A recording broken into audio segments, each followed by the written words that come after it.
तो जय मसीह की, praise the Lord. Thank you so much आप सभी को कि आप लोगों ने फिर से मेरा सोच को इतना अप्रिशिएट किया। बहुत सारी ब्लेसिंग्स थी व्हाट्सएप पे फ़ोन करके। तो मेरे जितने भी बड़े लोग हैं या छोटे लोग हैं जिन्होंने मेरे विचारों को सुना और मुझे अप्रिशिएट किया, आप सबको बहुत बहुत थैंक यू।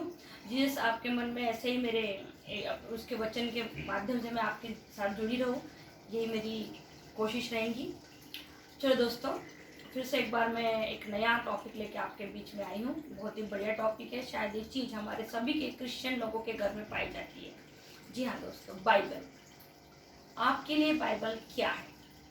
बाइबल यानी कि सुसमाचार। सुसमाचार का मतलब अगर इंग्लिश में हम बोलेंगे तो गुड न्यूज़। तो ये गुड न्यूज़ क्या है? गुड न्यूज़ मतलब कुछ अच्छी खबर।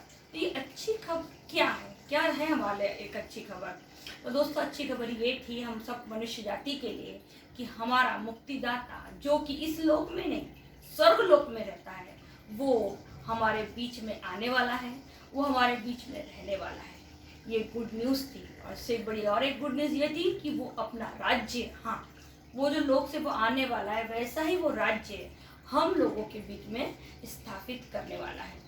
तो दोस्तों, इस गुड न्यूज़ के बारे में, इस बाइबल के बारे में आपने कितना समझा, कितना जाना, मुझे नहीं मालूम। मान लीजिए कि आपका बच्चा है और आपका बच्चे को आपने नहलाया धुलाया, धुलाने के बाद आपने उसको एकदम इंस्ट्रक्शन दिए कि गंदे जगह पे नहीं जाना, खराब लोगों के बीच में नहीं बैठना।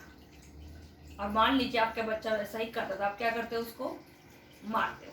लेकिन ये बाइबल, पवित्र बाइबल, ये गुड न्यूज़ हमारे लिए क्या था? हमारा परमेश्वर जो हमसे प्यार करता है, उसने अपने इकलौते पुत्र को जो इस सृष्टि की रचना से पहले अपने पिता के साथ था, उसे इस गंदी दुनिया में भेजा।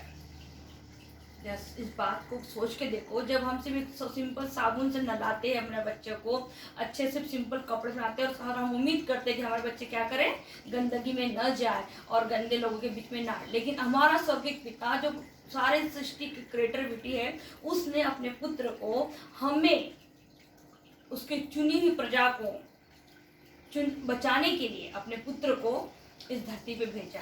और सबसे बड़ी बात है, क्यों भेजा? ताकि वो मरे। एक ऐसा पिता जो जानता है कि उसके पुत्र को धरती पे भेज रहा है, और क्यों भेज रहा है? ताकि वो मरे। क्या सचमुच ऐसा अद्भुत प्यार कहीं देखने को मिलता है? वो भी किससे प्यार कर रहा है? वो हम मिट्टी के बने हुए मनुष्य से ऐसा प्यार वो कर रहा है, ताकि उसका पुत्र उस क्रूस पे चढ़ जाए और उसकी जो चुनी हुई प्रजा है वो उसके वंशज बन जाए। क्या आपने और मैंने कभी ऐसा प्यार कभी किसी से किया है? क्या है प्रेम? क्या होता है प्यार? प्यार का असली मतलब क्या है?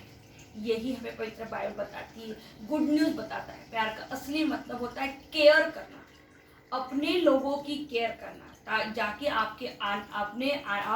आगे वाले लोग आपके उस चीज़ को वैल्यू दे न दे, लेकिन आप क्या करते जाए? अपने प्यार का सबूत देते जाए, आप केयर करते जाए अपने लोगों की। तो परमेश्वर ने आदम को जब उस अदन की वाटिका में बनाया तो उसके लिए ऐसा केयर करना शुरू किया, ऐसा प्यार उससे किया कि जब आदम पाप में गिरते गया तो उसको लगा कि अब मुझे मेरे इस स्वर्ग के लोक के बारे में, मेरे उस मनुष्य जाति को बताना जरूरी है। इसलिए उसने स्वयं के पुत्र को, जिसने ना तो पाप किया था, जो पवित्र से भी पवित्र था, उसको इस संसार में भेज दिया, ताकि तू जा और मेरे वो चुने हुए जो लोग हैं, जिनकी आत्मा आज भी मुझे याद करती है, मुझे पूछती है, मेरा भय मानती है, उनको तू बता कि मैं तुम्हारे बीच में आके क्या करने वाला हूँ? निवास करने वाला हूँ, रहने वाला हूँ। ये गुड न्यूज़ था। तो क्या दोस्तों, आप और मैं इस गुड न्यूज़ की ताकत को समझते हैं? क्या ये गुड न्यूज़ जो हमको मिली है कि हमारा मुक्तिदाता हमारे बीच में आने वाला है, इसके बारे में हम समझते हैं?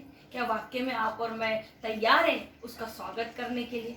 क्या वाक्य में आप और मैं उस गुड न्यूज़ को पढ़ने के बाद हमारे अंदर कोई परिवर्तन हुआ है कि हम आज भी सिर्फ सांसारिक जीवन जी रहे हैं? क्या सचमुच हमारे अंदर परमेश्वर का भय है? क्या सचमुच हम दिल से उसका इंतजार कर रहे हैं, कि डर रहे हैं कि मृत्यु आने वाली है, कि ये कह रहे हैं कि हमारा मुक्तिदाता हमें लेने आने वाला है? जी हाँ दोस्तों, ये सबसे अच्छी खबर यही है कि हमारा मुक्तिदाता हमको लेने आने वाला है और वो आके अपना राज्य हमारे बीच में स्थापित करने वाला है। तो जरा सोचो, उस राज्य में, जिस राज्य में ना भूख है, ना गरीबी है, ना बुढ़ापा है, ना बीमारी है, ऐसे राज्य में हमको न्योता दिया गया है। तो क्या उस राज्य के लिए हम तैयार हैं? हमारा शरीर तैयार है, हमारी आत्मा तैयार है? ये बहुत ही भयानक, ये बहुत ही अच्छा समय है कि जब हम इस बात को बैठ के सोचे। मृत्यु से डरने से अच्छा है वो सोच के जीवन के बारे में सोचे, क्योंकि मुक्तिदाता हमको अनंत जीवन देने वाले हैं। वहाँ मृत्यु नहीं है, वहाँ कोई डर नहीं है, वहाँ कोई गंदगी नहीं है, वहाँ तो यीशु के साथ हमारा जीवन है, जिसका इंतज़ार हम ना जाने कितने सदियों से कर रहे हैं। तो दोस्तों, मुझे लगता है आप बाइबल को जानने की कोशिश करेंगे, बाइबल को पढ़ने की कोशिश कीजिए, समझने की कोशिश कीजिए। पुराना विधान खत्म हो चुका है, खत्म संपूर्ण हो चुका है। अब एक नया विधान हमें मिला है। नया विधान क्या मिला है? गुड न्यूज़, नया समाचार क्या मिला? नया समाचार यही है, राष्ट्र के कोने में जा जाके सुसमाचार का प्रचार करो। और सुसमाचार क्या था? कि मेरे स्वर्ग का राज्य मनुष्य के बीच में इस धरती पे आने वाला है, उसके लिए आप अपने आप को तैयार करो।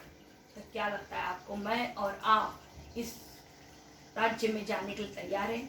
इस बात पे जरूर मनन चिंतन कीजिए। और जितने भी मैं वीडियो दे रही हूँ, उस वीडियो को आप मनन चिंतन के लिए मैं दे रही हूँ, क्योंकि आप सब क्रिस्ती हैं, आप सब बाइबल को बहुत अच्छे जानते हो, आप सब बहुत बुद्धिमानी लोग हैं। लेकिन ये समय इस वक्त अपने ज्ञान का प्रचार करने का नहीं है, परमेश्वर से अपना रिश्ता बनाने का है। कौन कितना गलत काम कर रहा है ये जानने से अच्छा मेरा परमेश्वर से रिश्ता कैसा है ये जानने का समय है अभी।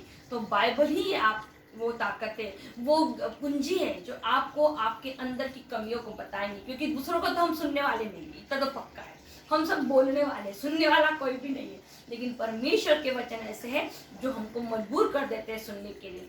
आप परमेश्वर को जानिए, न्यू टेस्टमेंट पढ़िए, प्रेरितों का चरित्र पढ़िए। हम में से किसी को भी मोटिवेटर बनने की जरूरत नहीं, हम सबको टीचर बनने की जरूरत है। बाइबल चमत्कारों के लिए नहीं है, बाइबल चरित्र निर्माण के लिए है।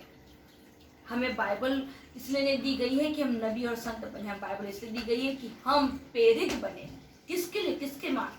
यीशु के समान प्रेरित। क्योंकि उसने क्यों अपने पुत्र को धरती में भेजा? क्या बताने के लिए? कि तुम मेरे पुत्र के समान अगर आचरण करोगे तो तुम्हारे लिए भी वही राज्य है जो मेरे पुत्र के लिए। क्योंकि वो एक लौता था, लेकिन जब वो मर गया तो वो पहलौटा हो गया, ताकि हम सब दूसरे स्थान पर आ जाए, पूरी कलीसिया दूसरे स्थान पर आ जाए। तो दोस्तों, अगर हम और आप भी सही मायने में बाइबल को जानना चाहते हैं तो हमारे को बहुत ज़रूरी है चमत्कारों की नहीं, चरित्र निर्माणों की। हम सब अगर सचमुच में बाइबल को जानते हैं तो हमको मोटिवेटर बनने की जरूरत नहीं, हमको प्रेरित बनने की जरूरत है, ताकि हम यीशु के रास्ते पे चल सके, यीशु को जान सके, उसके पैर की गहराई को जान सके।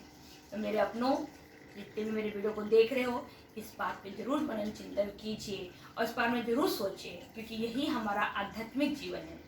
शारीरिक और आध्यात्मिक जीवन में दोनों में बहुत फर्क है। हमको शारीरिक जिंदगी के लिए हमने बहुत कुछ किया है, अब हमें समय है कि हम अपना और अपने परिवार का आध्यात्मिक जीवन सुधारें।